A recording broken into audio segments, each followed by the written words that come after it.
We are just a few days away from the big event, and I have an exciting announcement regarding that. Over the next few days, I'll be posting at least one player breakdown and one mock draft every single day leading up to the draft for your entertainment. So make sure to like, subscribe, and comment down below, and let's get right into it.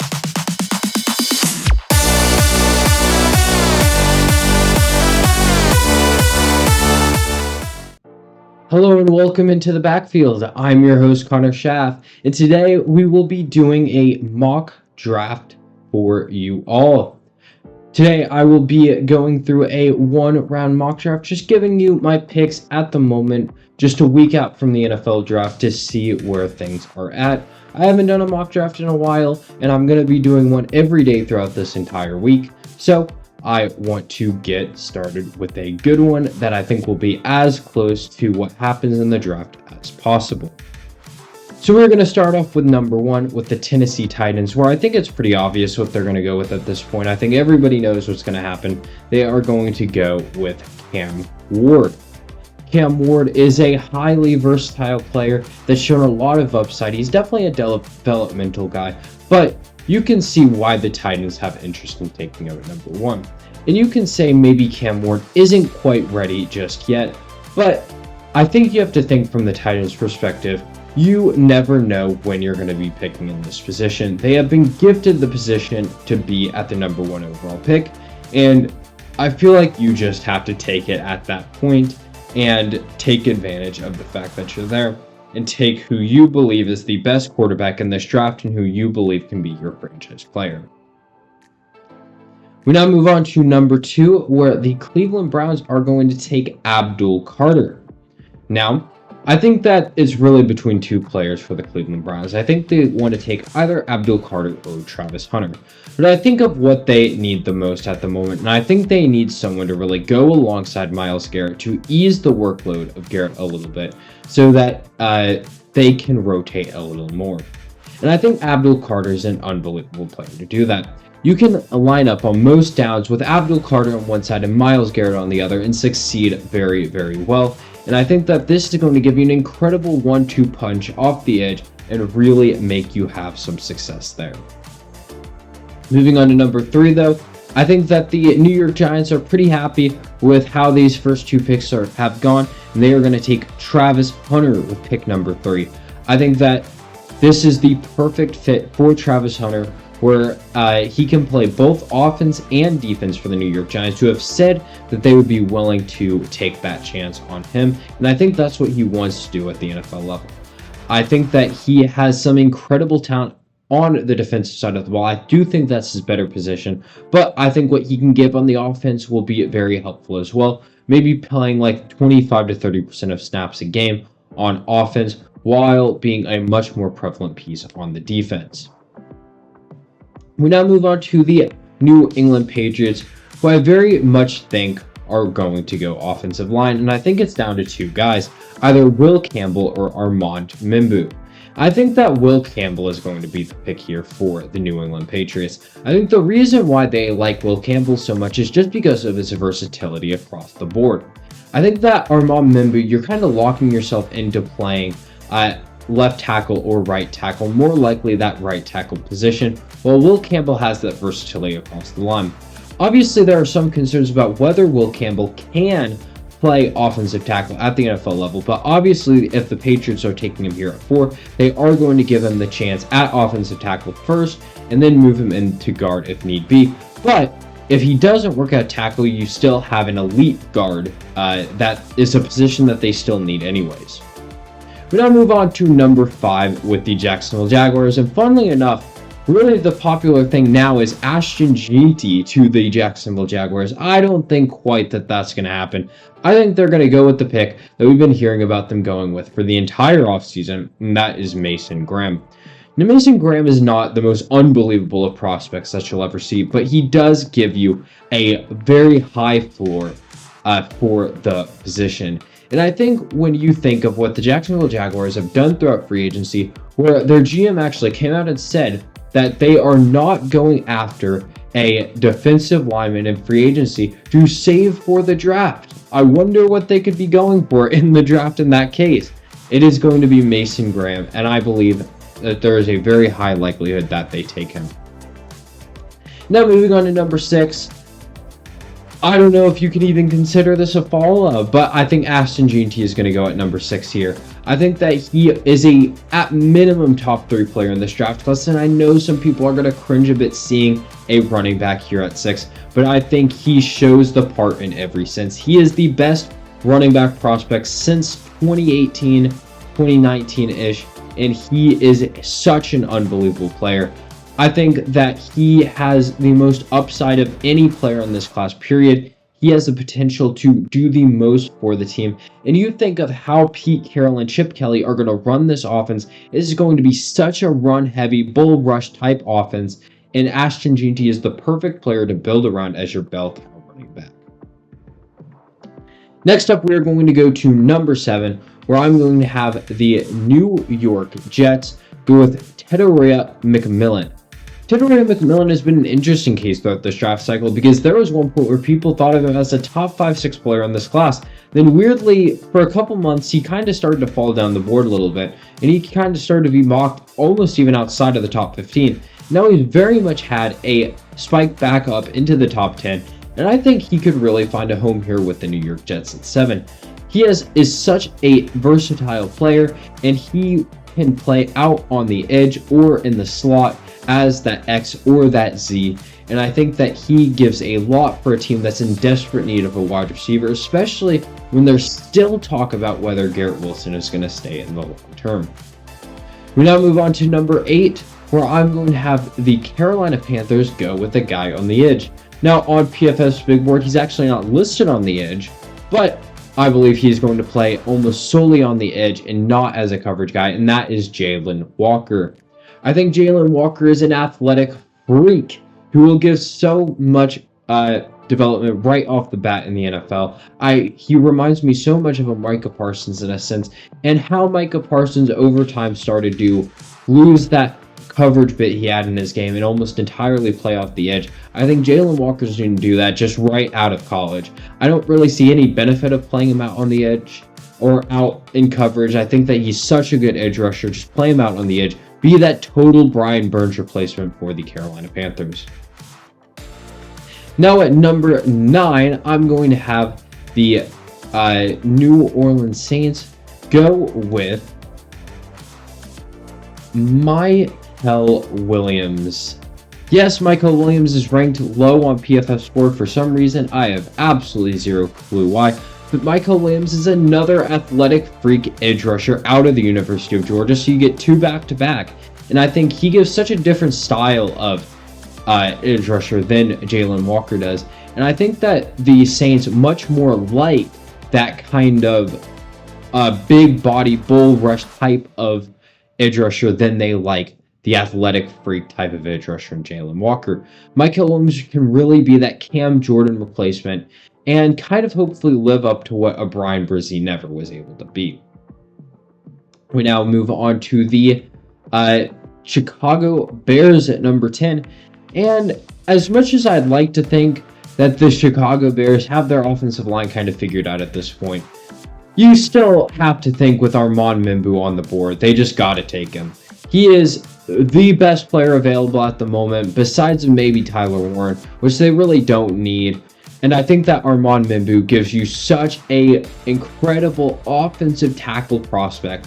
And I think he has the potential to slot in right as a starter in that offensive tackle position across from Darnell Wright and be that instant impact player that the Bears need to protect Caleb Williams for this upcoming season.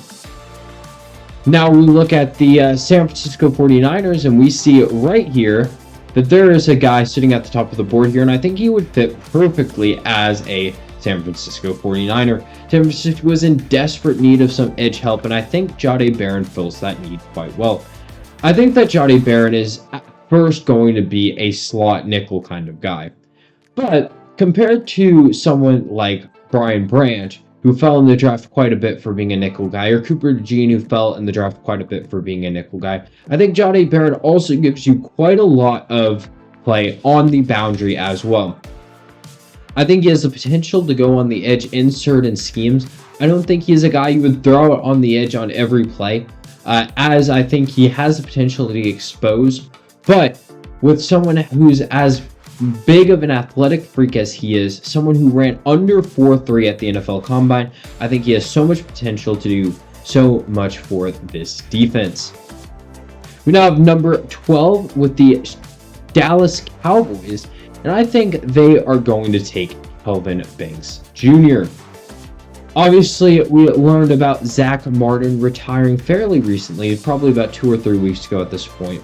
And I think that Kelvin Banks is the perfect fit to plug and play wherever they need. He can play tackle, he can play guard. I think he might end up being more of a guard in the NFL, but you keep him in state, and I think he'll fit really well into the Cowboys, who just need some depth on the offensive line. And I think now you look at the Miami Dolphins, and they would have wanted to take Kelvin Banks at 13 if he was there. But now that he's not, I think you start looking at a couple positions. I think Malachi Starks would be quite a fun player to bring in. I think Tyler Warren would be a fun player to bring in. I think Josh Simmons would be a fun player to bring in. So those are kind of the 3 guys I'm thinking of, but I think there's just such a heavy need on the offensive line that I think you take Josh Simmons here, who might be going a little higher than some would expect, but I think he would fit well as a plug-and-play starter into this Miami Dolphins offense. I think there's maybe an argument for him to fall a bit in the draft because of his injury, but to everyone's surprise, he's actually recovered so fast from this injury. He actually did drills at, I want to say, his pro day, and he was like doing the 3-cone and doing the big body drills that all the offensive linemen do, and it was honestly incredibly surprising when he had an injury that people expected him to be out for 8 to 10 months, and he was right in there doing drills 6 to 7 months after his injury. So that has to be super optimistic, or make fans super optimistic for what Josh Simmons can bring to the table this upcoming season. And now the Colts might have the easiest pick on the entire board. If Tyler Warren falls to 14, I don't see any way the Colts don't take him. He is an absolute athletic freak of a tight end. He reminds me of George Kittle in so many different ways, as a big body run blocker, as well as a guy that gets open so easily. I think he might even be a top 5 player in this class, and I think the Colts, I obviously am a Colts fan, I would be ecstatic with this pick if it comes to be.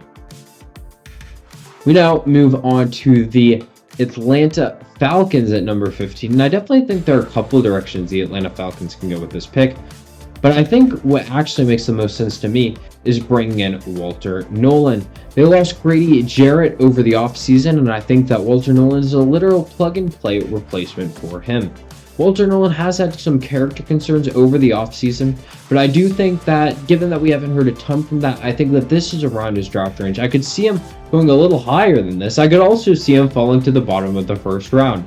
But I think this is a nice sweet spot for him. It will fill a big positional need of the Atlanta Falcons. We now move on to number 16 with the Arizona Cardinals. And I think they're kind of looking at best player available here. Someone like Will Johnson would be a lot of good for them.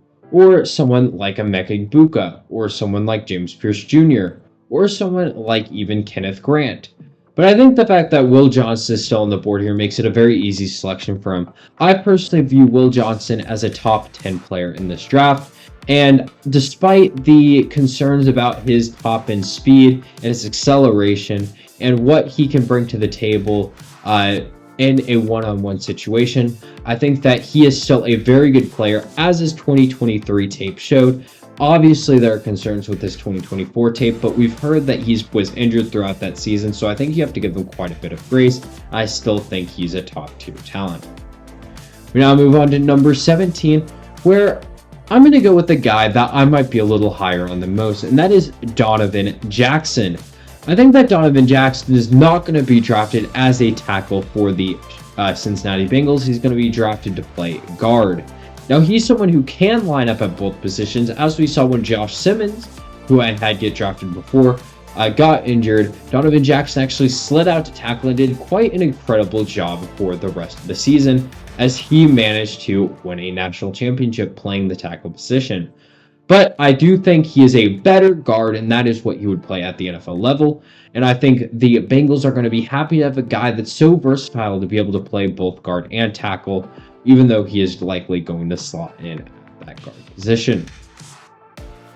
We now move on to the Seattle Seahawks, who I think are also very much in need of a tackle, but there is just a fit I love so much for the Seattle Seahawks, and that is Nick Emmanwori to the Seattle Seahawks. Nick Emmanwori is an absolute beast.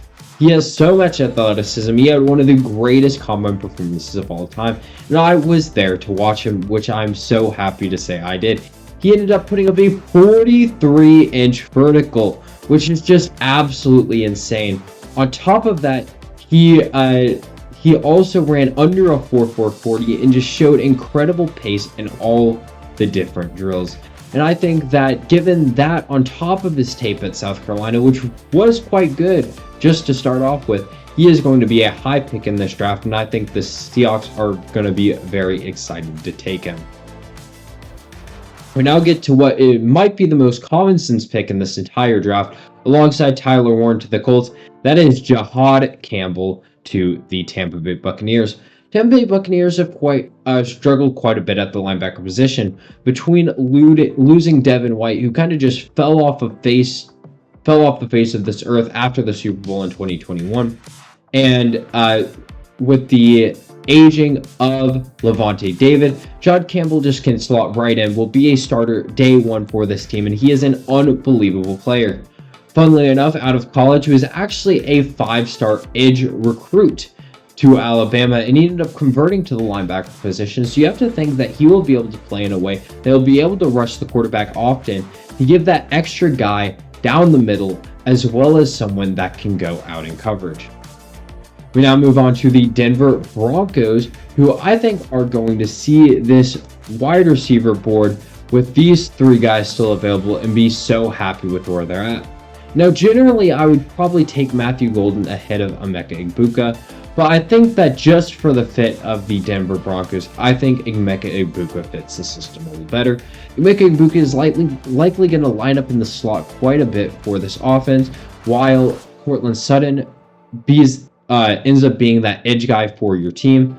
And I think that gives such an exciting 1-2 punch for this roster, who just really needs that extra bit of oomph on the offensive side of the ball.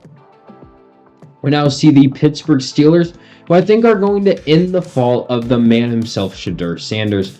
Obviously, Shedeur Sanders has been falling quite a bit in draft boards lately, and I think there's good reason for that. I think that Shedeur Sanders was too highly rated to start off, and I don't think that's a controversial thing to say. There's really no reason to believe that he was actually a top 10 player in this class. Now, when the Cleveland Browns and New York Giants were actually rumored to be heavily interested in taking a quarterback in this draft, then it made a lot more sense. Quarterbacks go high, and it makes sense why Shedeur Sanders, being the clear second best quarterback in this class, would want to take a quarterback, or would want to take Shedeur Sanders. But now that they really aren't as quarterback needy, it's tough to find a spot for Shedeur Sanders, who I do think is more like a top 30 to 35 player in this class and not a top 10 player in this class. And I think the fit in Pittsburgh, it makes so much sense. And honestly, I think from Shedeur Sanders' perspective, outside of the media hype of getting picked as a top 3 player, Pittsburgh Steelers are a much better fit for him. That puts him in a much better situation to win right off the bat. And especially if Aaron Rodgers is not going to end up signing with the Pittsburgh Steelers, or even if he does, I think Shedeur Sanders would be a great fit with the team. We now are going to look at the LA Chargers, who I think are going to be very happy to see that Colston Loveland falls to them at 22, and Jim Harbaugh can be reunited with his tight end and vice versa. And Colston Loveland just fits so well into this offense as well. He can run block, he can get open, he can do so much for this run-first offense that Jim Harbaugh has built. And I think Jim Harbaugh is going to be ecstatic to have his man back in town for the foreseeable future. Now, we're moving on to the Green Bay Packers, where generally I would love to go with the wide receiver here. There are 2 great wide receivers on the board that I think that I think the Green Bay Packers would be absolutely great to take, but Green Bay Packers just do not take skill players in the first round. And instead, when I see someone like Mike Green still on the board, I think the Green Bay Packers are going to take him. They just love taking their edge rushers. They love taking their guys. Now, Mike Green might not be as big-bodied as your typical Green Bay Packers edge rusher, but I think it's fine in this situation. There are some quite severe character concerns with Mike Green. We haven't heard a ton about it. It is compared to Walter Nolan and James Pierce Jr., like legal issues, which if NFL teams know more about that than we do, that's a concern. I wouldn't be surprised if he falls not just out of the first, but even further than that. But I am going to say that he gets drafted to the Green Bay Packers at 23. And now at 24, I'm going to have the Minnesota Vikings take the second running back of the first round by taking Omarion Hampton. I think Omarion Hampton is a very good back, and I think that he might not be the most capable back of playing as a bell cow single back, but you're putting him in an offense with Aaron Jones that will be there for another year or two, and then he can take over as the full-time back, which I think is the exact situation you want to put him into. I think he is going to have an unbelievable time in this Minnesota Vikings offense, and I think it would be a great pick for them. We now move on to the Houston Texans, who I very much want to give them a wide receiver, but I am going to hold off because they just so desperately need offensive line help. And when Gray Zabel is on the board, I think they've got to take Gray Zabel. Gray Zabel is someone who can play both tackle and guard, but I think almost certainly he is going to play guard. And with how much the guards have struggled with the Houston Texans over the last couple of years, Gray Zabel is someone who I think will start right off the bat for them. Even though he's a bit of a developmental guy, he is such a great athletic beast. I think he will slot right in for that Houston Texans offense. Now, I think the LA Rams are going to be very happy to see that these two wide receivers have fallen, and they're just going to go and lock in Matthew Golden with this pick. They're not going to think too much about it and just be like, okay, we are going to take our man. And honestly, losing Cooper Kupp in the offseason, I think that they're just going to be happy to get another guy in the room. I do want to say they got DeAndre Hopkins in the offseason. For whatever reason, I'm blanking about where DeAndre Hopkins exactly went. But I want to say DeAndre Hopkins is an LA Ram. Please correct me in the comments below if I'm incorrect there. I still think either way, you would be happy to take Matthew Golden. Typically, most teams run 3 wide receiver sets, and on top of that, assuming I'm correct that DeAndre Hopkins is an LA Ram, he's not a long-term option, let's be honest. Matthew Golden gives you such a different type of player as well as a bit of a speed demon, boundary guy. I think they are going to be very happy with that pick. And now I think you look at the Baltimore Ravens. They are going to insta-lock this pick within a minute of the draft board coming up. Malachi Starks is such an easy fit for this Baltimore Ravens team. You might say, Connor, they have Kyle Hamilton. Kyle Hamilton basically plays as a linebacker for this team. If you watch the Baltimore Ravens, Kyle Hamilton likes to come down, play towards the quarterback, really play close to the action. Malachi Starks is going to be that deep guy. And even though he had a not so great 2024 season, he had an unbelievable 2023 season. And I think that is going to make him a very exciting player for 2025 with the Baltimore Ravens. Now we have the Detroit Lions, and because they were unable to bring in an edge rusher over the offseason, I think that it's very clear that they are going to try and bring an edge rusher in the draft. James Pierce Jr. for me is the best of the 2 big guys left between him and Donovan Ezraku, as well as Shamar Stewart. But I've got to be honest, I've kind of forgotten this draft. I don't really think he would typically be available at 28, but what can you do? And because he's still available at 28, I'm going to go ahead and lock him in at 29. Shamar Stewart is someone that can play off the edge and in the middle, and I think that given that nobody has taken him so far, the Washington Commanders are going to lock that pick in an instant. They obviously lost Jonathan Allen, I would like to say, in the offseason, and I think they have a big hole in that defensive line, more so in the inside, but I think if a guy like Shamar Stewart is available, you can play him on the inside if need be, but he is going to be more so of an edge rusher for you. He is another athletic beast who had an incredible combine performance. Next up, we have pick 30 with the Buffalo Bills, and I think they are going to take Luther Burden with this pick. They brought in Joshua Palmer over the offseason. I don't really think that changes you not taking a wide receiver in this draft. You have Khalil Shakir, who had a very nice breakout season last year. You have Keelan Coleman, who you would hope to take a step next year. But I think Luther Burden gives you that final piece. I think he'll be a bit more of a slot guy for this team. Let Khalil Shakir play a little more on the outside than he did last year. And I think that it's just a very nice fit to the team that'll give them an extra option that they very desperately need.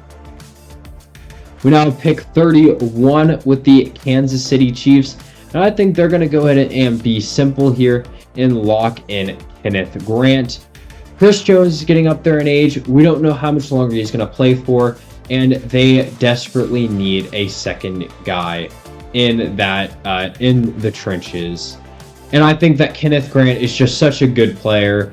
I think he's just falling in the draft because there's just really nowhere for these defensive tackles to go.